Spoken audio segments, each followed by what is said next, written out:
আচ্ছা ইমাজিন করো তুমি আছো আর ধরে নাও যে তোমার একটা ঘোড়া আছে।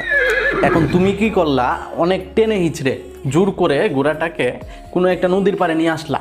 তুমি জোর করে ঘোড়াটাকে পানি পর্যন্ত নিয়ে আসতে পারছো, কিন্তু তুমি কি চাইলেই জোর করে ঘোড়াটাকে পানি খাওয়াইতে পারবা?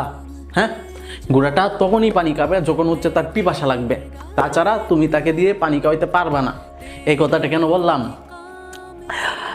আমি যতই ভালো করে পড়াই, যতই ভালো করে বুঝিয়ে দিই না কেন, তুমি নিজে যদি বাসায় না পড়ো, তোমার মধ্যে যদি ভালো রেজাল্ট করার, ভালো নাম্বার পাওয়ার পিপাসা না থাকে, তাহলে আমার এই ইফোর্টে কোনো কাজ হবে না, তোমার রেজাল্ট এমনিতেই খারাপ হবে।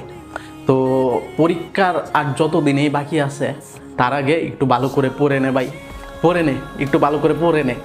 তোর খাতায় আমি গিয়ে লিখে দিয়ে আসতে পারবো না, তোর খাতায় তোকেই লিখতে হবে, তোর পরীক্ষা তোকেই দিতে হবে। তো ভালো করে পড়ে নে, ভালো করে পড়ে নে ভাই।